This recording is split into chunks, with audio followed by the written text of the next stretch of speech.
Basically, the first dimension is the measurement of the one, understanding that everything is only one thing and there's only one reality that you can only measure by the amount of one, unity.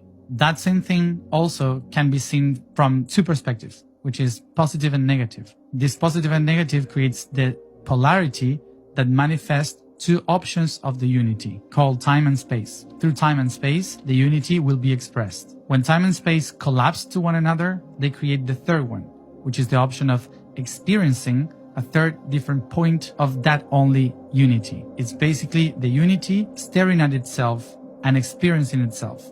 Then you have the fourth dimension, which is the frequency in which that thing is happening, meaning time. Basically, how many times this is happening, when it's going to be repeated. Basically, the fourth dimension is the process of the experiencing. As the only one thing starts to spin, that spinning is the fourth dimension. Then the awareness of that spinning is the fifth dimension, where all the data that you are living is recorded.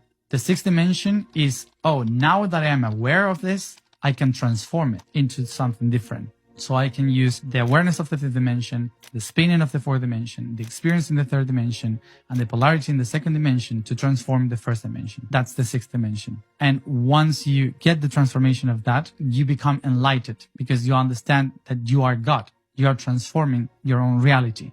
That's the seventh dimension. The place where the archangels live is the resonance, the vibration of the understanding of the whole through times and space. And when that expansion from the seventh dimension gets to converge to itself, creates the eighth dimension, which is eternity. So eternity is that every being is living everything and you can perceive every timeline and every possible reality, which brings you to complete understanding of every one of the parts.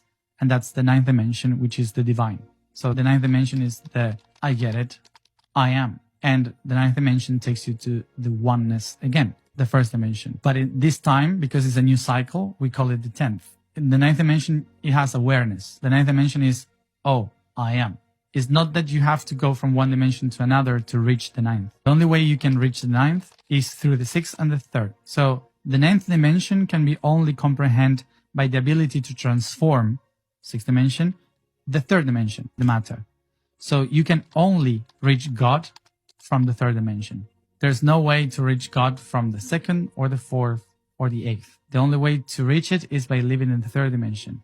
And that's why all the beings needs to create an experience in order to assimilate all the other dimensions. And when they reach to transform from the sixth dimension, the third dimension, you become God, the creator. That's why it's not like you are in the third dimension and you have to go to the fourth dimension. I've heard many people saying we are going to the fifth dimension. No, we are not going because it's a dimension. It's not a place. You never go to the fifth dimension. You understand the fifth dimension from the third dimension. You just simply change your perspective of who you are. So it's not that you leave the third to go to the fifth.